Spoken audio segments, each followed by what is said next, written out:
इस कार्यक्रम के पुण्यार्चक हैं निवेदक सकल दिगंबर जैन समाज, सतना, मध्य प्रदेश। ओम नमः सिद्धेभ्यः। ओम नमः सिद्धेभ्यः। ओम नमः सिद्धेभ्यः। ओकारं बिन्दुसंयुक्तं नित्यं ध्यायन्ति योगिनः। कामदं मोक्षदं चैव ओंकाराय नमो नमः। अर्हमेत्यक्षरं ब्रह्म वाचुकं परमेष्ठिनः। सिद्धचक्रस्य सद्बीजं सर्वतः प्रणमाम्यहम्। अनंतानंत सिद्ध परमेष्ठी भगवान की, देवादिदेव आदिम तीर्थंकर श्री ऋषभनाथ भगवान की, वर्तमान शासन नायक श्री वर्धमान महावीर भगवान की, परम पूज्य आचार्य गुरुवर श्री विद्यासागर जी महाराज की, अध्यात्म योगी और हम ध्यान योग प्रणेता परम पूज मुनि श्री 108 प्रणम्य सागर जी महाराज की जय। समस्त मुनि संघ की जय जय जय। क्या सोचोगे बोलो? यही सोचोगे ना? घर में और भी हमारे कोई भी परिवार के लोग हैं, बेटे हैं, उनको बुला लें। आज हमको चैलेंज मिला है, चोरी होने वाली या कोई हमारे लिए मान लो कत्ल करने आने वाला है, या कोई ने कह दिया है आज की शाम आपकी अंतिम शाम है, तो आप क्या सोचोगे बताओ? हमारे साथ कौन? यही सोचने में आएगा। जब जब आप ये सोचोगे हमारे साथ कौन, आपके सामने भय होगा। और जब आप बिल्कुल ये निडरता के साथ में सोच पाओ कि मैं पहले से ही दो हूं, मुझे तो इस दो को भी एक करना है, और ऐसा अगर आपने मन में विचार किया तो आपके सामने भय आ नहीं सकता है। इसलिए कहा गया है वैराग्य ही अभय है, राग में भय है।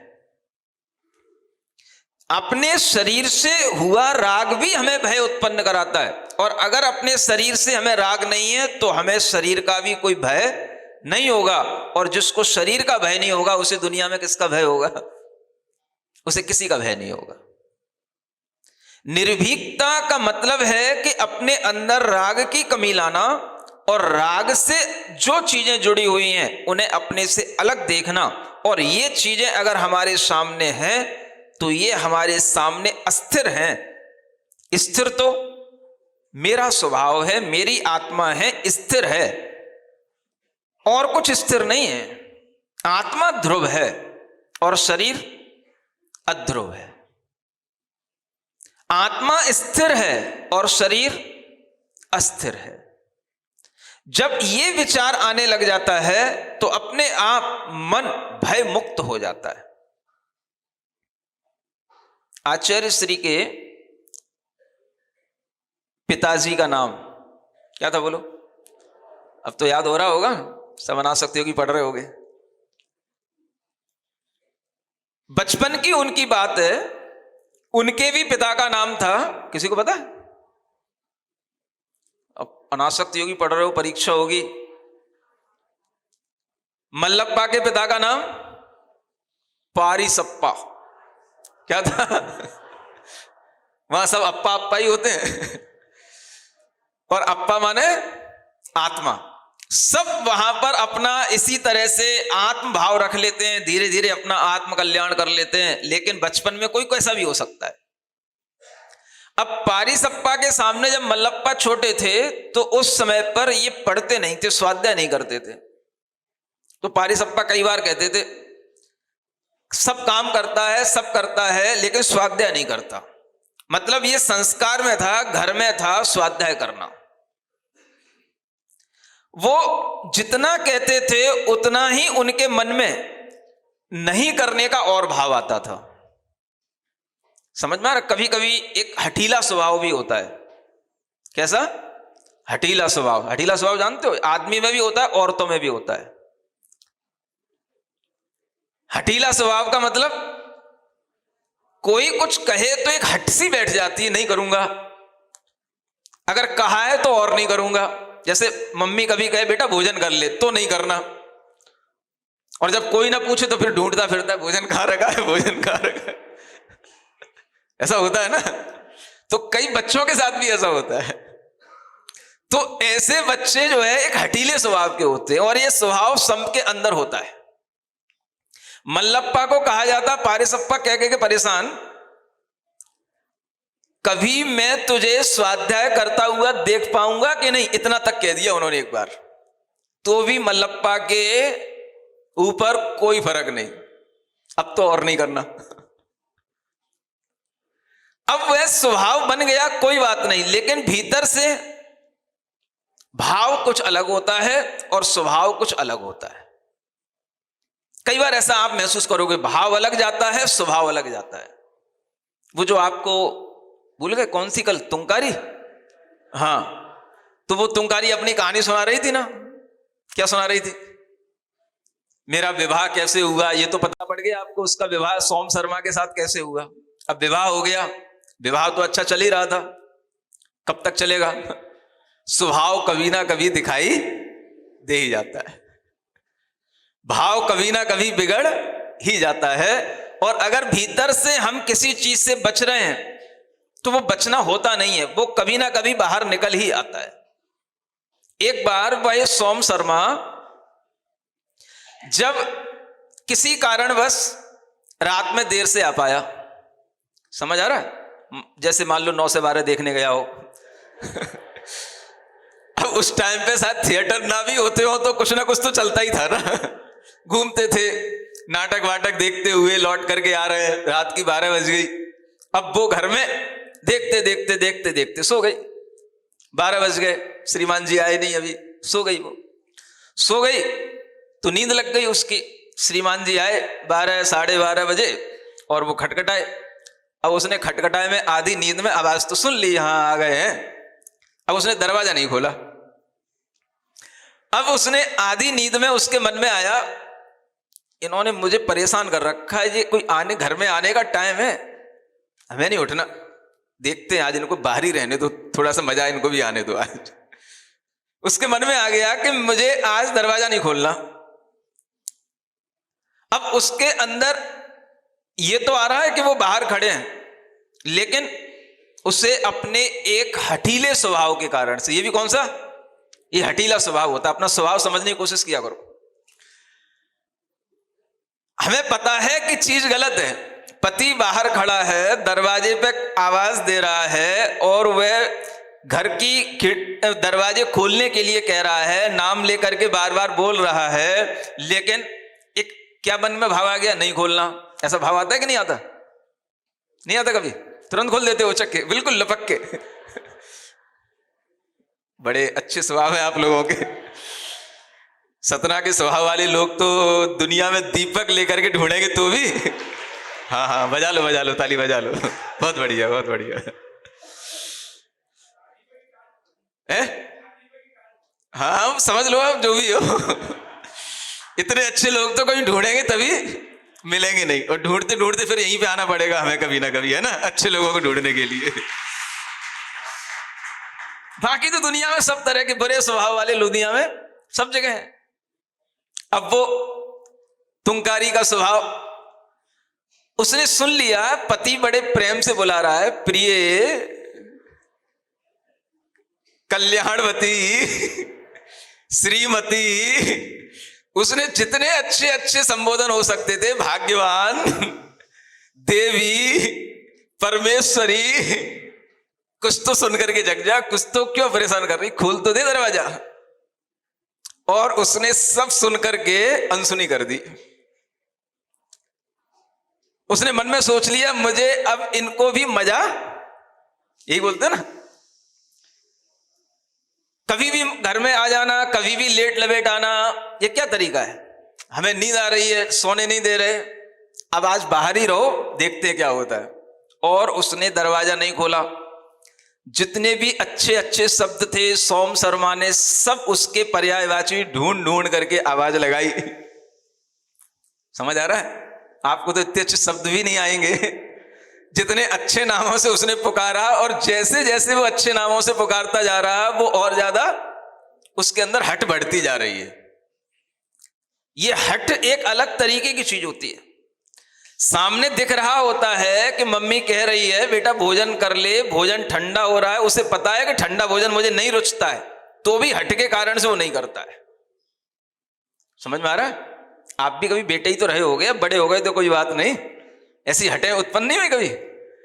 ये हट होती है, बेटे में होती है, बेटी में होती है, हर किसी के अंदर तरह तरह की हट हो सकती है। सामने आपको दिख रहा है कि इससे नुकसान होता है, हो रहा है, लेकिन अगर कोई कह रहा है तो कहते हैं और मनाना, क्या बोलते हैं, बहुत मनाना लेता है, बहुत मनवाता है ना, तो वो हट के कारण से होता है। अब ये उस हटीले स्वभाव के कारण से वो आधी नींद में पड़ी रही और उस सुनती भी रही कि क्या क्या बोला जा रहा है, क्या क्या बोला जा रहा है। अब उसके लिए जो सोम शर्मा था, उसके लिए जब बहुत देर हो गई और सब तरीके के उपाय और सब तरीके के अच्छे संबोधन देने के बाद में उसे कुछ समझ नहीं आया, तब एक ही ब्रह्मास्त्र उसके पास बचा। ब्रह्मास्त्र सबसे बाद में चलाया जाता है। जब उसने देखा कि ये उठ नहीं रही, 1 घंटा हो गया, 1.5 घंटा हो गया, 12 से 2 बज गई, तो उसने फिर उसके दिमाग में आ गया और वह बोल बैठा। क्या बोल बैठा? अरे तुंकारी, दरवाजा तो खोल दे। और उसने जैसे ही कहा तुंकारी, बस उसकी नींद क्या खुली, उसका क्रोध इतना 7वें आसमान पर चढ़ा, और ऐसा 7वें आसमान पर चढ़ा, तुरंत दरवाजा खोल के, एकदम से दरवाजा खोला, क्या मानो तोड़ के, बिल्कुल आवाज देकर के दरवाजे के बाहर निकलती हुई ऐसी गई हवा की तरह कि रात के अंधेरे में न जाने वो कहां चली गई। और वो सोम शर्मा कहते ही रह गया, रुक रुक रुक, कहां जा रही, कहां जा रही। अब वो सोम शर्मा भी सोचा यार कहां जाएगी, जाने दो इसको, भी मुझे 2 घंटे से परेशान कर रही थी, मैं भी बैठा हूं घर पे, अब आ जाएगी लौट के, कहां जाएगी रात के अंधेरे में। और वो चली गई, ऐसी दौड़ी जैसे कि मानो उसको कोई हवा लग गई हो। क्या बोलते हो आपको? हवा लग जाती ना है, कोई ऊपर चढ़ गया हो, ऐसी गुस्से में दौड़ती चली गई, दौड़ती चली गई, दौड़ती चली गई, और एक वन में पहुंच गई, जंगल में पहुंच गई। अब कोई नहीं उसके साथ में, कोई अता पता नहीं, घर कहां रह गया, शहर कहां रह गया, ऐसी दौड़ती चली गई। और वहां पहुंचने के बाद में भाई चोर उचक्के तो सब जगह रहते ही हैं। चोर उचक्कों ने उसको पकड़ लिया, अपने सरदार के पास ले आए, और सरदार ने उसके साथ में बस अपनी को जबरदस्ती करना शुरू कर दी। अब उसको समझ आया कि ये मैं कहां फंस गई। अब उससे समझ में आ रहा है कि मैं अपने गुस्से के कारण, अपने हटीले स्वभाव के कारण से ये मैंने कितना नुकसान कर लिया। अब ये हट कैसी, मानो चली भी गई बाहर तो अब लौट के नहीं आना। सुन रही हो? कहती हमारे अंदर हट नहीं होती, जब मायके चली जाती है तो फिर कैसे बुलाना पड़ता है, पूछना इनसे।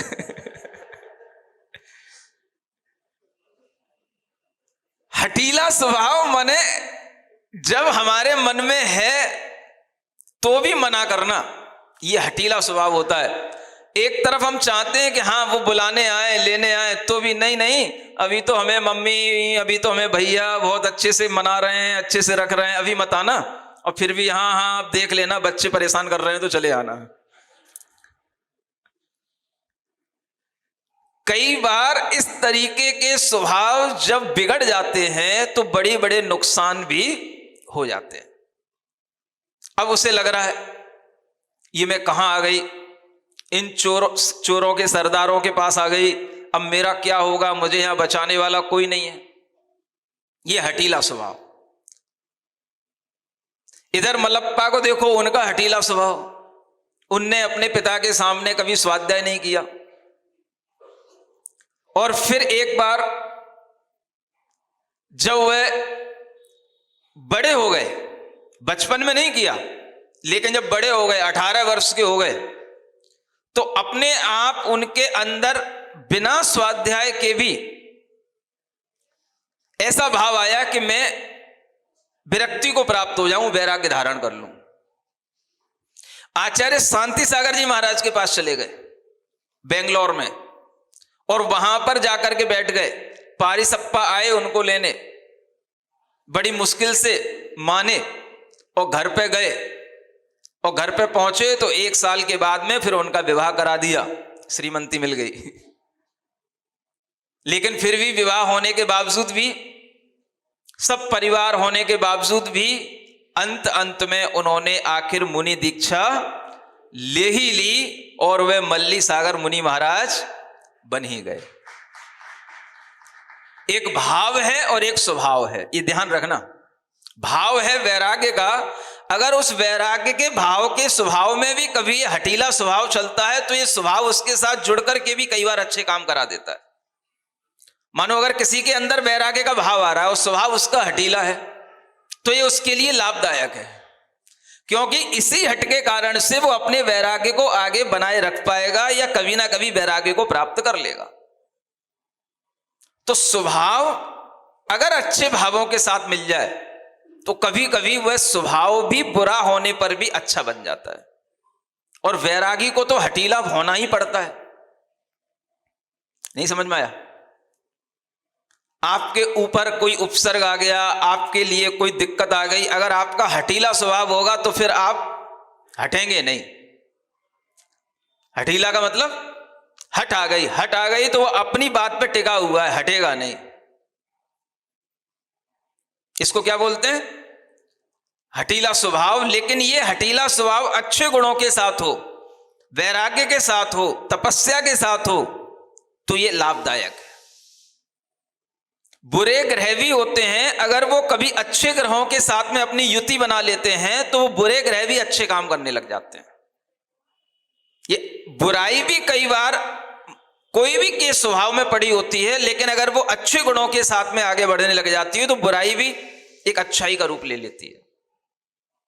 ये हठीले स्वभाव का यह दुर्गुण तो है, लेकिन अगर ये वैराग्य और तपस्या के साथ जुड़ जाए तो वही वैरागी, वही तपस्वी हठ से फिर अपनी तपस्या भी कर सकेगा, अपने कर्मों का नाश भी हट के कारण से कर सकेगा, और बाहुबली की तरह अगर खड़ा रहेगा तो हठीले स्वभाव के कारण ही खड़ा रहेगा 1 वर्ष तक। ये तपस्या भी हट की तपस्या है। आदिनाथ भी अगर बैठे 6 महीने तो हट के कारण से बैठे, इसलिए एक हठ योग प्रसिद्ध है दुनिया में। सुन रहे हो? दुनिया में एक हठ योग भी है, और उसको हठ योग इसीलिए कहा गया। ये बैठ गए तो फिर ये हिलेंगे नहीं, हटेंगे नहीं अपने स्थान से। ठाकुर झुक नहीं सकता, ठाकुर टूट नहीं सकता, ठाकुर मर सकता है। समझ आ रहा है? ये ठाकुर, ये ठकुराई कहां से आती है? ये हठीले स्वभाव से आती है। लेकिन अगर ये वैराग्य के साथ है तो ये कर्म निर्जरा का कारण बनती है। ऐसी कर्म निर्जरा कि वह खड़े हैं तो 1 साल के अंदर केवल ज्ञान प्राप्त कर ही लेंगे। इस तरीके का स्वभाव और भाव, ये दोनों अगर आप समझेंगे तो खराब स्वभाव वाला व्यक्ति भी क्यों ना होगा, अगर अच्छे भावों में आना शुरू कर देता है तो उसका वह खराब स्वभाव भी अच्छे भावों के साथ जुड़ करके अच्छा बन जाता है। दिक्कतें हो गई, वह तुंकारी निकल गई, चोरों के पास पहुंच गई, अब सरदार उसके साथ में कुछ भी करने लग गया, लेकिन उसने अब वहां पर भी अपना हठीला स्वभाव दिखाया। जैसे ही उसे लगा कि मेरे सील पर आपत्ति आने वाली है, तो वह एकदम से बिल्कुल मूर्ति बनकर के बैठ गई। कायोत्सर्ग की मुद्रा में मूर्ति बनकर के बैठ गई और बस अपने इष्ट देव का स्मरण करने लग गई। उसके उस दृढ़ता के कारण से वहां की वन देवी ने उसकी रक्षा कर दी और उस वन देवी ने उन चोरों से, उन सरदारों से उसको बचा करके उसे वहां से बाहर निकाल दिया। लेकिन वह बाहर निकलने के बाद भी किसी एक ऐसे पापी व्यक्ति के हाथ फिर पड़ गई जिसने उसको पकड़ लिया और वह पकड़ने के बाद में उसके साथ में उसे बहुत कष्ट देता था। पाप तो नहीं करता था उसके साथ, लेकिन उसे बहुत कष्ट देता था। ऐसे भी दुष्ट स्वभाव के लोग होते हैं कि जैसे मानो उसको खिलाता भी है और उसको मारता भी है। ऐसे लोग घर में भी देखे जाते हैं। वही दिक्कत उसके साथ थी कि वह फिर एक ऐसे व्यक्ति के पास पहुंच गई, ऐसे व्यापारी के पास पहुंच गई जो कपड़े रंगने का काम करता था और उसके लिए उसने उसको यूज करना शुरू किया। तो वो क्या करता था, उसको खिलाता भी था। खिलाता इसलिए था क्योंकि ये हृष्ट पुष्ट रहेगी, तो उसके बाल नोचता था, तो बाल नोच नोच करके उसके सिर से, उसके शरीर की नसों से खून निकालता था और फिर खून निकालने के बाद में तेल भी लगाता था ताकि इसको ये बनी रहे। समझ में आ रहा है ना? इस तरीके के टॉर्चर करने वाले काम आज भी दुनिया में बहुत होते हैं। गाय भैंसों के साथ भी यही होता है।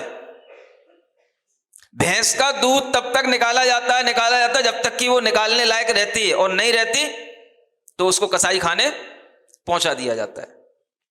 यही स्थिति उसके साथ होने लगी।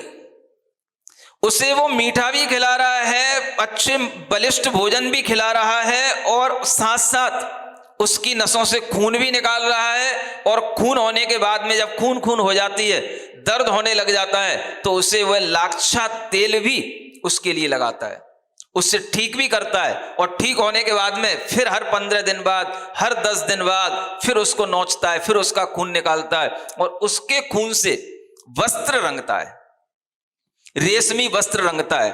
और वो रंगे हुए वस्त्र बहुत अच्छे अच्छे पैसों में बिकते हैं और इस तरह का वो व्यापार करता है। अब उसके हाथ पड़ गई वो। अब सोचो, ये हो गई तुंकारी की दशा।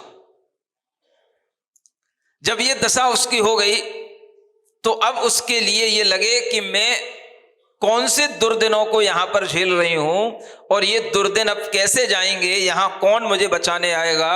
और यहां पर इतना प्रबंध है कि मैं यहां से कहीं से भी भाग करके निकल नहीं सकती, जा नहीं सकती। और उसके लिए एक क्रोध के कारण से, एक हठीले स्वभाव के कारण से इतना उसे कष्ट भोगना पड़ गया। ये बहुत बड़ा कष्ट होता है। किसी को एक झटके में मार दिया जाए तो इतना कष्ट नहीं होता है, लेकिन उसे नोच नोच करके अधमरा कर दिया जाए और मारा भी ना जाए, ये बहुत बड़ा कष्ट होता है। और इस तरह के कष्ट अक्सर जो लोग दूसरों को पीड़ा देते हैं, सताते हैं, वो लोग इस तरह के कष्ट दिया करते हैं।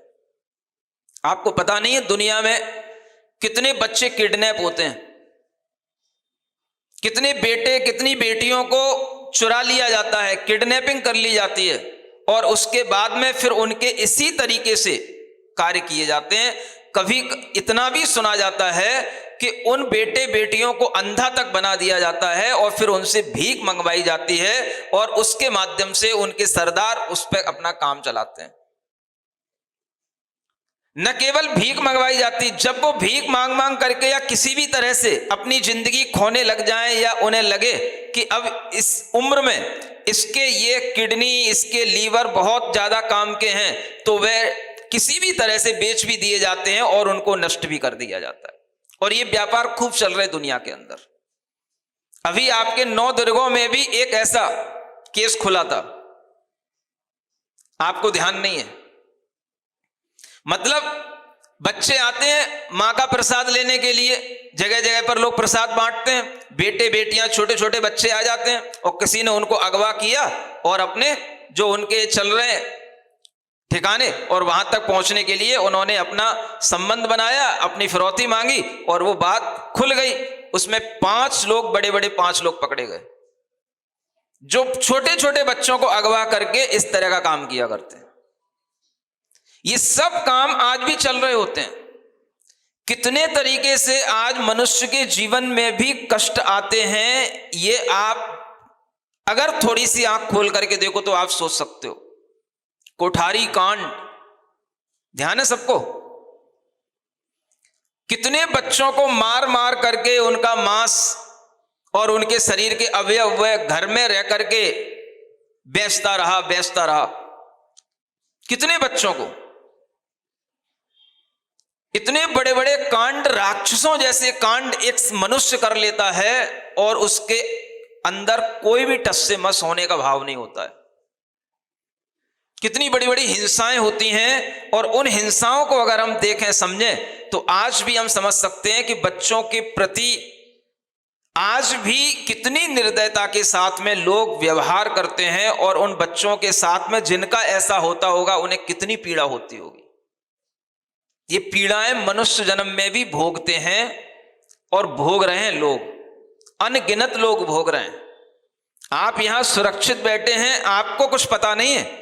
अगर आप दुनिया में आंख उठा करके देखेंगे तो ऐसे ठिकाने आपको अपने ही आसपास अपने मोहल्लों में मिल जाएंगे, लेकिन आपको पता नहीं होता है कि क्या चल रहा है। और जब वो चीजें खुलती हैं तब पता पड़ता है, अरे हमारे घर के बगल में ऐसा कांड हो गया, और वो हो जाता है। मनुष्य जीवन में भी आदमी पूरा सुरक्षित अपने जीवन को अपने ढंग से जी ले, ये बहुत बड़ा उसके पुण्य का उदय होता है, तब हो पाता है। आप देखोगे कि इस तरह के बच्चे विकलांग बना करके उन्हें जीवन जीने के लिए मजबूर किया जाता है और उनके अंगों के भीतरी पार्टों को बड़ा होने के बाद में लाखों में बेच करके उनसे अपना व्यापार बनाया जाता है। अधमरा करके जब उन्हें छोड़ दिया जाता है तो एक किडनी से, बिना किडनी के वो कितना जिएगा, अपने आप मर जाएगा। हमने तो मारा नहीं, उसकी किडनी निकलवा दी, उसका लीवर निकलवा दिया। इस तरीके के काम आजकल बहुत हो रहे हैं और इसीलिए ये किडनैपिंग की जाती है। ये सब चीजें मनुष्य जीवन में होने वाले दुखों के साथ में याद रहनी चाहिए। पीछे का वैराग्य पाठ सपाट नहीं हो जाना चाहिए, वो भी याद रहना चाहिए। मनुष्य जन्म के भी दुख गिनाए गए थे, लेकिन कितने गिनाए जाएंगे, कितने लिखे जाएंगे। ये जन्म के दुख तो अगर सही ढंग से लिखना हो तो जो थानों में रिपोर्टें होती हैं उनके डेटा लिए जाएं, उससे समझ में आएगा कितने तरीके के दुख कितने बच्चे भोगते हैं। शास्त्रों में कितने दुख लिखे मिलेंगे। इसलिए यहां पर तो बस कॉमन बात कर देते हैं, जन्म जरा मृत्यु के दुख हैं। अरे जन्म और मृत्यु के बीच में कितने दुख हैं, इन्हें कौन गिनेगा। ये दुख गिनने के लिए तो आपको अपनी फाइलें खुद खोलनी पड़ेंगी, अपनी दृष्टि खुद उठानी पड़ेगी और देखना पड़ेगा आज भी संसार में मनुष्य कितना असुरक्षित है, कितना भयभीत है। जहां पर मनुष्य रह रहे हैं वहां पर आसपास राजाओं के वातावरण, वहां पर रहने वाले लोगों के वातावरण अगर अच्छे नहीं होते हैं तो मनुष्य हमेशा भयाक्रांत रहते हैं। दुनिया के सब देशों के अंदर देखो किस तरह के भय पड़े हुए हैं आज, चाहे वो अमेरिका हो, चाहे अफगानिस्तान हो, चाहे वो इधर आपका फिलिस्तीनी हो, जहां पर ये युद्ध चल रहा है, कुछ भी हो, आप देखो जगह जगह पर किस तरीके के ये सब भयाक्रांत माहौल बना हुआ है। भयाक्रांत, सब भयभीत है। कौन सा युद्ध चल रहा है अभी? इजराइल हो, हाँ, गाजा, हमास, कितने लोग भयभीत। माने कभी भी कोई भी रॉकेट आकर के गिर जाता है, कभी भी बिल्डिंगें की बिल्डिंगें गिर जाती हैं, कुछ नहीं है तो अपने आप भूकंप आ रहे हैं, हजारों हजारों लोग मर रहे हैं भूकंपों में। आप सोचें कि मनुष्य का जीवन भी कितना सुरक्षित है। लोग हमसे पूछ रहे थे महाराज कल आपको झटके तो नहीं लगे यहां पे भूकंप के? नेपाल में आया था, रीवा की तरफ आया होगा, रात के कहीं सतना में भी थोड़ा बहुत 2 सेकंड का झटका लगा होगा। लगा था किसी को? अरे कौन को ध्यान रहता है लगा था, हल्का फुल्का होगा, समझ लो। अब आप सुरक्षा कहां? जिस मकान में हम बैठे हैं उस मकान का मलबा ही अपने ऊपर गिर जाएगा तो सुरक्षा कहां? सुन रहे हो? इसलिए हर चीज स्थिर है, शरीर समल है माने मल सहित है, आत्मा निर्मल है। दोनों चीजें आपके पास में है, फोकस किस पर करना है ये आपकी बुद्धिमानी है। शरीर के साथ होना परवश होना है और आत्मा के साथ होना स्वाधीन होना है। निर्णय आप कीजिए। अगर आप देह के साथ रहते हैं तो अस्थिरता का जीवन जी रहे हैं, देह के साथ रहते हैं तो आप मलिन जीवन जी रहे हैं, देह के साथ रहते हैं तो आप परवश हैं, और अगर आप आत्मा के साथ रहते हैं, आत्मा को फोकस करते हैं, आत्मा में रहने का भाव करते हैं, तो आप निर्मलता में रहते हैं, आप स्वाधीन रहते हैं, आप स्थिर वस्तु के साथ रहते हैं। आपके लिए कभी कोई चीज आपको भय उत्पन्न करने वाली नहीं होगी, और इसी भाव के साथ रहने का नाम धर्म है। सच्चा धर्म क्या है? अपनी आत्मा में अपनी आत्मा को मान करके उसी के निकट रहना, बस ये सच्चा धर्म है। बाकी तो सब उसके लिए औपचारिक चीजें हैं। पूजा से धर्म होगा तो कब होगा? जब तुम्हें ये ज्ञान हो जाए कि मैं आत्मा हूं, तो धर्म हुआ। और तुम्हें इतना ही मालूम रहा कि बस पूजा करते रहेंगे तो पुण्य मिलता रहेगा, काम चलता रहेगा, तो नहीं लगता कि धर्म हो रहा है। धर्म आपको निर्भीक बनाएगा। जब वह मल्लप्पा फिर बड़े होने के बाद, विवाह होने के बाद में आचार्य शांति सागर जी महाराज के पास में गए, तो फिर उन्होंने उस समय पर एक पत्नी व्रत लिया, ब्रह्मचर्य व्रत लिया, कई तिथियों के व्रत लिए, और उसके साथ साथ अपने खाने पीने के व्रत लिए। ये व्रत लेने के बाद में उन्होंने आचार्य शांति सागर जी महाराज से पूछा, ये व्रत तो बहुत हो गए, कुछ ज्ञान की भी एक बात बता दो। सुन रहे हो? ये सब मिलेगा आपको किसमें लिखा हुआ? अनासक्त महायोगी में। कुछ ज्ञान की बात भी बता दो।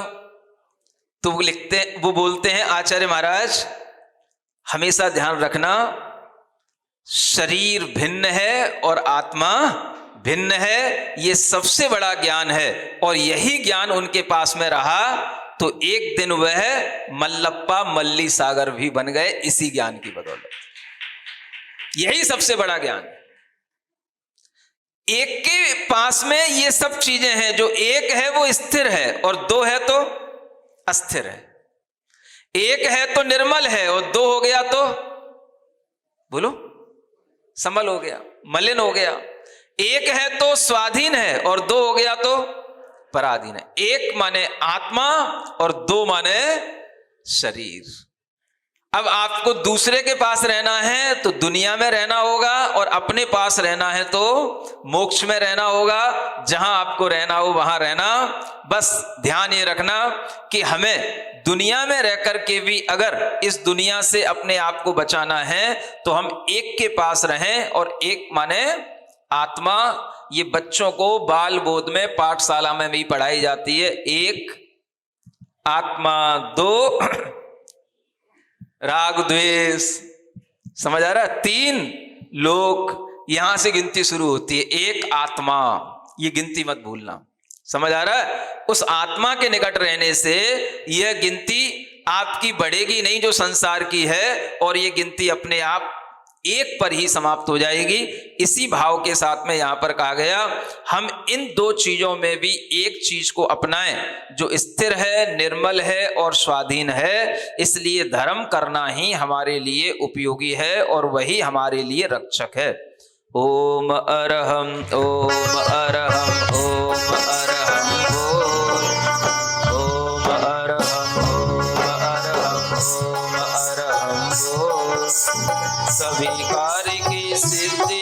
तो पहले इसको गो, सभी कार्य की सिद्धि से तो पहले ओम अरहम नमः, ओम अरहम नमः, ओम अरहम नमः, ओम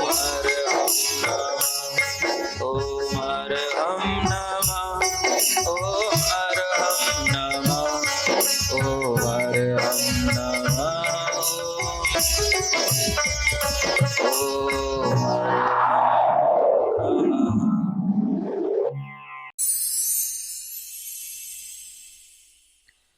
सिरिजिणवाणी जग कल्याणी जग जन मदतम मोहरी, जनमण हारी गढ़हर हारी, जन्म जरा भव रोग हरि।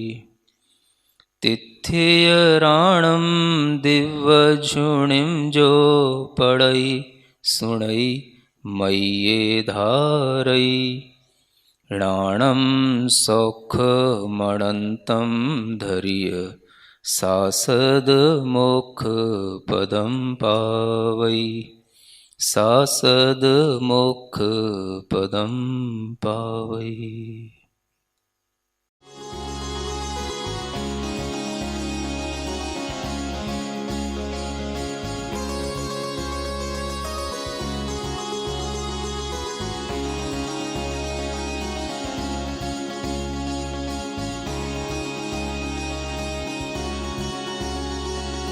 इस कार्यक्रम के पुण्यार्चक हैं निवेदक सकल दिगंबर जैन समाज, सतना, मध्य प्रदेश।